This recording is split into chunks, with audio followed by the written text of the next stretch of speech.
Hi guys, this is Jan Gustafsson for Chess24, and in this video I'm going to be taking a look at the game Liren against Fabiano Caruana, played in the first round of the Tata Steel Masters in Wijk aan Zee. Now, we've spent most of 2014 talking about Fabiano Caruana. He did score 7 out of 7 in St. Louis, did get his rating to 2850 neighborhood, which is pretty much Magnus Carlsen, Garry Kasparov territory. Couldn't quite keep it up and lost a step near the end of the year, so his rating went back to something like 2820, which is still a pretty decent rating and clear number 2 in the world, but he did not continue winning every game as he did in Wijk aan Zee. His opponent is a lot less well known, Liren. He also had a very good year, 2014. Here we see him playing for China in the Olympiad, where he was one of the 2 goal-getters, together with his compatriot Yu Yangyi, who really carried the team and won gold for China. That was a big surprise. Yu Yangyi has kind of been dominating the limelight with his results in Millionaire Chess and in the Qatar Masters. But Liren is actually higher rated. He's established himself near the top 20 at somewhere 27, I'm not sure, 20 something, it's here, 32, 2732. So he's had a quiet, but not that quiet, great 2014 as well.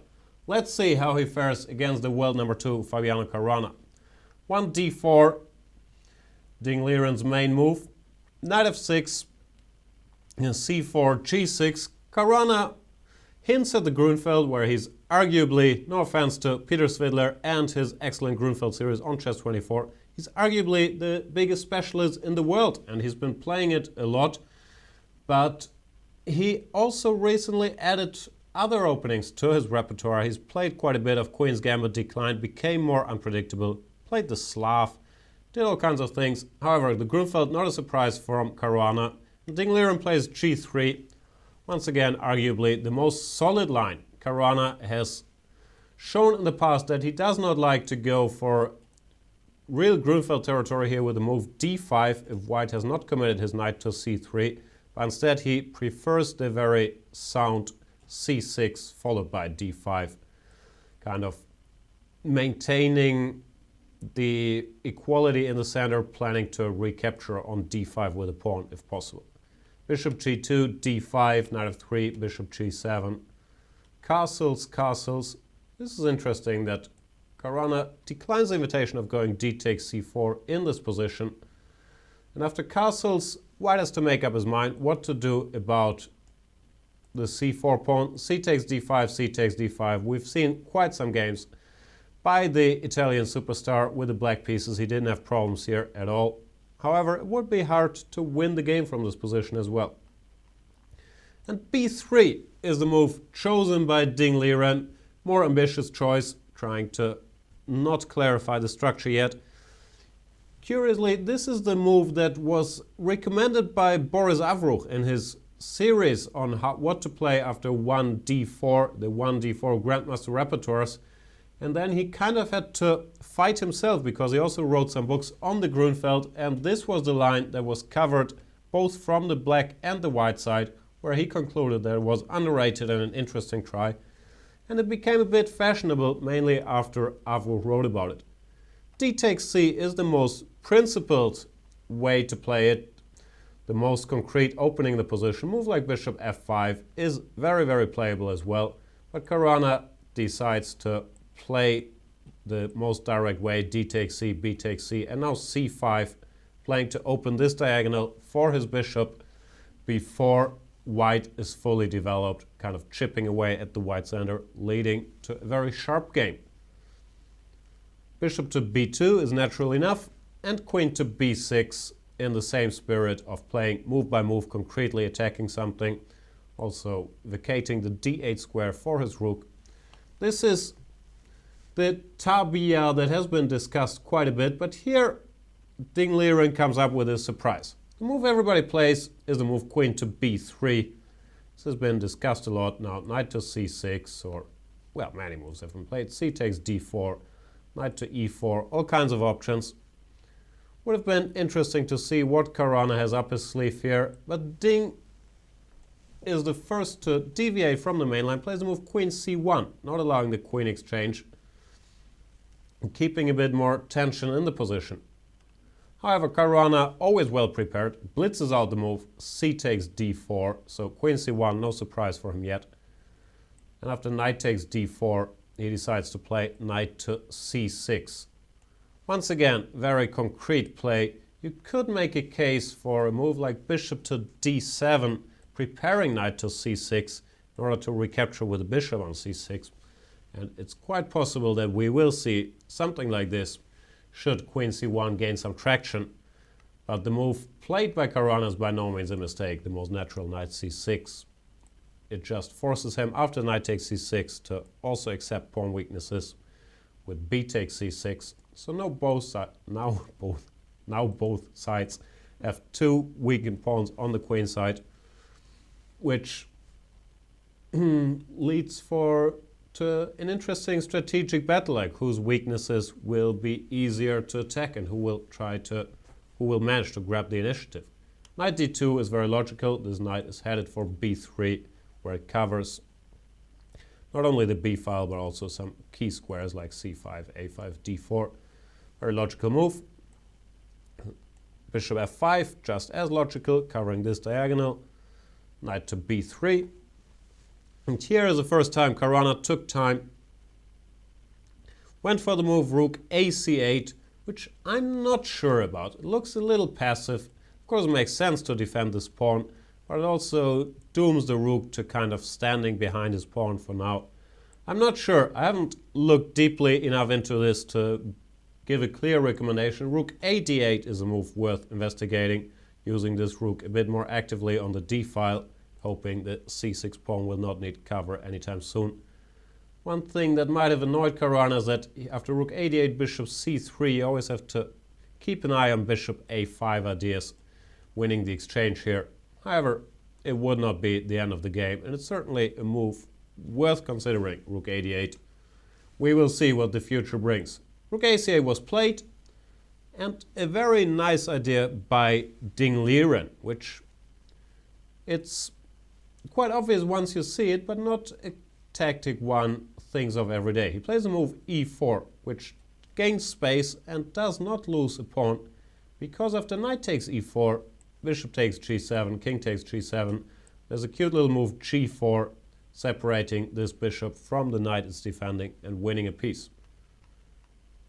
Bishop takes e4 is even worse, because after bishop takes f6, white just comes out on top after both sides eat as much as they can. White stays a piece up.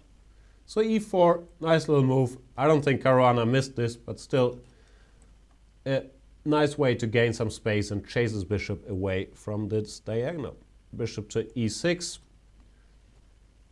Drawback of e4, of course, blocked in his own bishop and weakened some squares in the white camp, but the pluses outweigh those. Ding now played the move e5, which is natural enough. It frees his bishop, gains some more space, but I believe it's a mistake, because after e5, black gets quite easy play, and it makes it much easier for him to regroup his pieces. The move he should have chosen, in my opinion, is the move rook to b1, maintaining the tension and kind of looking at the queen on b6, which is a bit misplaced. The difference is that now it's not that easy for black to stabilize. If he goes knight d7, as he does in the game, bishop g7, king g7, queen c3, white is just much more active and more coordinated. King g8, knight d4, and white comes out on top.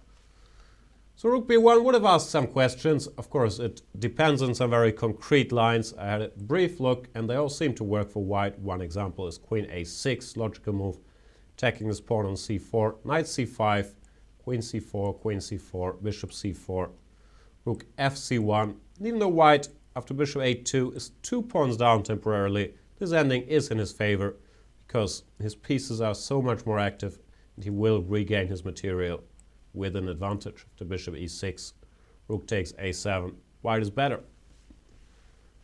So once again, this is maybe for future discussions of this line, should this position happen again. People might try this. e5 late in the game is natural, but after knight d7, now black is attacking this pawn, white has to go rook e1, and c5. The black pieces start making sense, at least to me, and I believe black can be kind of happy here. Put this pawn on a good square. He has this guy to attack f6 in the future. The bishop can go back to f5. I don't think black has any problems here. c5, knight to d2. Slight sign something might not have gone well. His knight has to go passive, defend the c4 pawn. Queen to a6. Not 100% sure about that move. I think c7 is a more logical destination for the queen. Anyway, queen a6, rook to e3. Looks a bit clumsy, but makes a lot of sense to chase this queen away from a6. Maybe use the rook on the b file via b3. Rook to b8. Now this rook is no longer needed to defend the c6 pawn. Rook a3, queen b6, queen b3, and queen c7. The queen finally landed on that square. Once again, attacking the e5 pawn. So white is more or less obliged to go f4, which looks nice and natural, building a pawn chain. However, there's always a price to pay with that many pieces on the board for playing a move like f4, and that price is that this king is quite open, and should the position later open up, it will be a problem that this f2 pawn is no longer there providing shelter. So f4 is the best move in the position, of course, and had to be played, but there is always a huge downside, and one should not play those moves lightly if one doesn't have to. Knight to b6, once again, makes a lot of sense, keeping an eye on the c4 pawn. Rook to b1, rook b to d8. Could argue about putting the other rook to d8 as well, keeping this rook on the b file. But there's pros and cons, as often with rook placement. You might also argue that you need this rook on f8 to support f6 and that it could have a future even on e8 later on. So rook b d8, fair enough. Bishop to c3, hinting at bishop a5. Caruana decides to get his queen out of the way, out of the pin ahead of time, goes queen d7. And now, I believe, is where it really goes wrong for Liren. I wasn't a big fan of his position already, but nothing too serious had happened. But his next move strikes me as a little bit too passive. He goes for the move bishop to f1, defending the c4 pawn, which was now en prise. By the way, I should mention this. In this position, knight takes c4 was not a good idea yet because it runs into rook b7 when white at the very least gets his pawn back with a good position.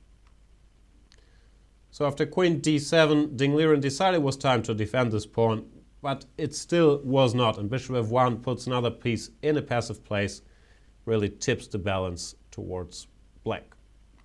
Is that an expression? Who knows?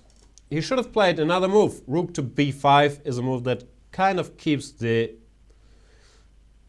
position within the realms of equality. Knight c4, bishop c4, rook c5, bishop a2, rook b7, or rook a1 would peter out and lead to an equal position. Black has other moves, but nothing that causes serious trouble, because now bishop f5, for example, can still be met by putting something on e4, probably the knight in this case. So rook b5 kind of maintained an equal position, but after bishop f1, white really became too passive. Caruana starts with bishop f5, improving this bishop, now that c4 is no longer a target. Ding once again plays a bit passively, rook to a1. Maybe rook b2 was better. It looks a little risky because of knight a4. However, white already did not have that much choice in knight a4, rook b7, queen c8, or queen anywhere, let's say e6. Rook to b3 was probably preferable to what happens in the game. So instead, rook a1 was played, and now Caruana strikes and goes f6, tries to open the position on the king side, which would once again pronounce that this king is a little bit exposed. E takes f kind of has to be done. E takes f, And rook to b5, attacking the c5 pawn. That's not the main factor in this position, and it's quite easily parried with knight to a4. Knight to b3. Another concession, giving up my beloved bishop pair, and should this bishop ever get activated, will be serious trouble. However, there was not a lot of choice. Bishop a5, rook to e8, or queen d4 check first, followed by rook e8, also looked pretty grim for white. So knight b3, knight takes c3, queen takes c3, and here a classy move by Caruana, once again showing why he has a 2800 plus rating and that he is one of the best calculators in the game. Comes up with a move bishop to e4. The idea is very clear. He wants to follow with f5 and open up his other bishop, but he had to calculate that knight takes c5. Not only taking a pawn, but also attacking his queen and his bishop can't really hurt him. I'm not sure what he planned here. There's some tempting options. I think it could have been the immediate f5 actually. If knight takes d7, bishop takes c3, rook to d1, rook to f7. Looks like black is winning a piece, because this knight can't really be defended. White can't bail out with rook to b8 still, and after rook takes b8, knight takes b8, rook b7. Black is a bit better, but white would still have a fighting chance. Not sure if this was Caruana's plan, or if he planned the even stronger, according to the computer, move queen c6, just keeping pieces on the board. And after knight takes e4, now f5 is coming with, once again, great force. So bishop e4, such a simple move, but a very, very strong idea, very hard to parry, and the Italian clearly in the driver's seat.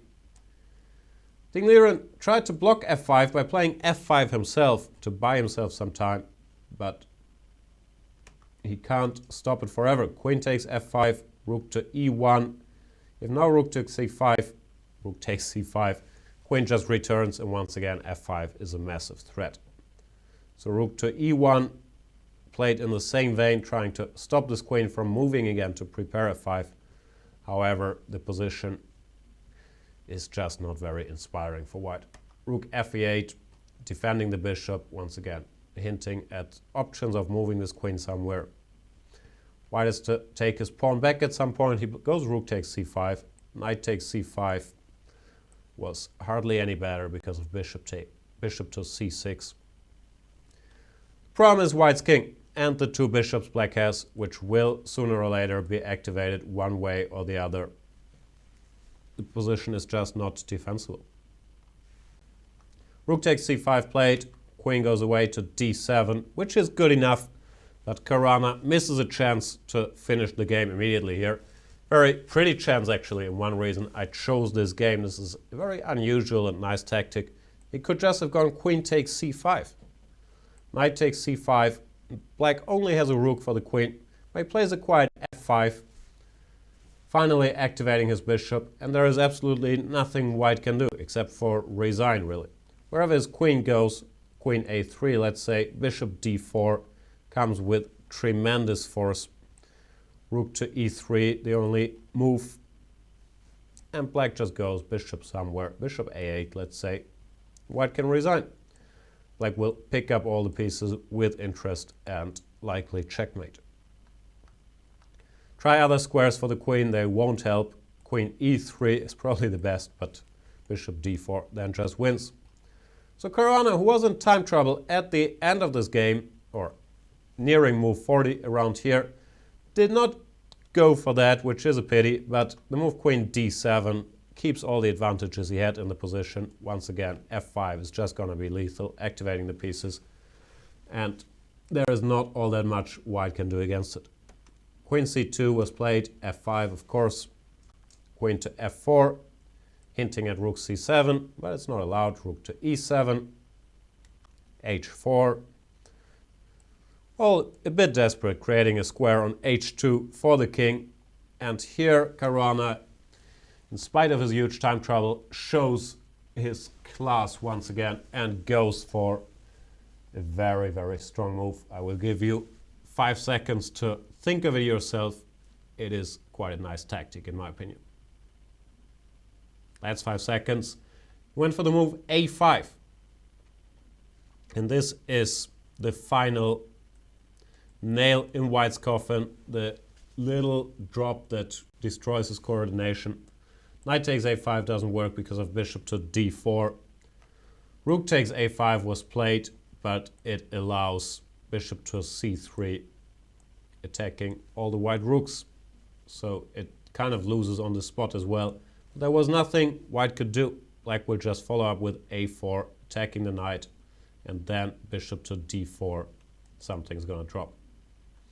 Very strong move a5, basically ending the game. Rook takes a5, bishop c3, rook d5 was played, but queen a7 check, picks up a whole rook, king h2, rook takes d5, c takes d, and bishop takes e1.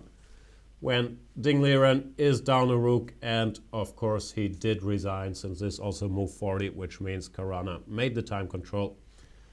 Very good first round for the Italian world number 2, beats a very strong opponent, Ding Liren, a very solid opponent. In his last Super Tournament outing, Ding Liren drew all his games in the Petrosia Memorial, so he's not an easy guy to beat. Good start for Fabiano Caruana, 12 rounds to go, we'll keep you posted. This was Jan Gustafsson for Chess24. Thank you guys for watching, see you around, bye.